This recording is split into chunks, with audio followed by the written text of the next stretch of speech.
Du premier missile V2 au premier satellite, en passant par l'homme qui a retiré sa combinaison dans le vide spatial, à des fusées gigantesques et démesurées, au premier pas sur la Lune et de la découverte de vie sur Mars, à des hommes et des femmes sacrifiés pour l'humanité.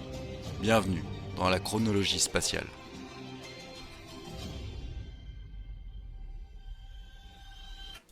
Et salut à tous, aujourd'hui pour terminer la saison 1, on part découvrir l'année 1960.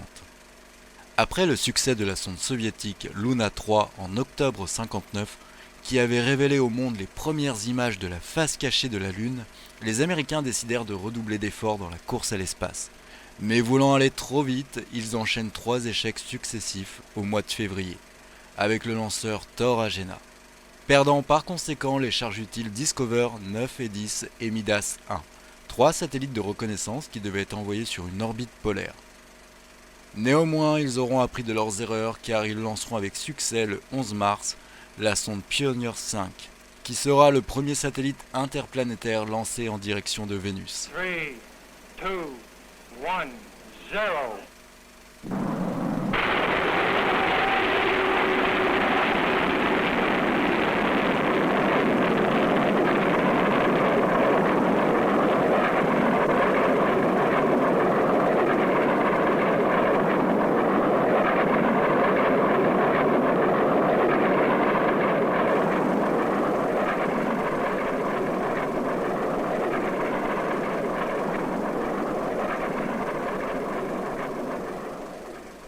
Le 1er avril, ils lanceront également le premier satellite météorologique de l'histoire, Tyros 1.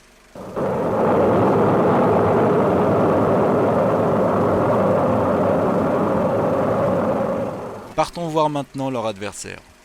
Et en ce qui concerne l'Union soviétique, avec leur premier lancement de l'année, ils essuieront un échec avec la sonde Luna 4. Dû à cet échec, ils décident de revenir au programme Vostok avec le lancement de Sputnik 4, qui sera un test de vaisseau habité, sans équipage. Le 19 août, ils réalisent le vol le plus important de l'année avec Sputnik 5. La mission comportait 2 chiens, Belka et Strelka, ainsi que plusieurs lapins, des poissons et même des mouches, qui ont été envoyés en orbite et revenus sains et saufs. Mais au-delà de ce premier succès, la mission Sputnik 5 aura également photographié notre planète. Cette mission a été d'un grand succès et a ouvert la voie à des missions humaines beaucoup plus ambitieuses. 2 mois plus tard, avec toujours plus d'envie, ils décident d'envoyer les sondes 1960 A et B en direction de Mars. Mais malheureusement, ce fut 2 nouveaux échecs. En ce qui concerne la NASA, elle concédera également un échec avec Redstone 1, mais qu'on qualifiera d'échec réussi puisque l'interruption du lancement du lanceur Mercury Redstone déclenchera avec succès la tour de sauvetage. En décembre, l'URSS envoie la mission Sputnik 6, un vol habité avec des chiens qui ont été envoyés en orbite autour de la Terre pendant 2 jours.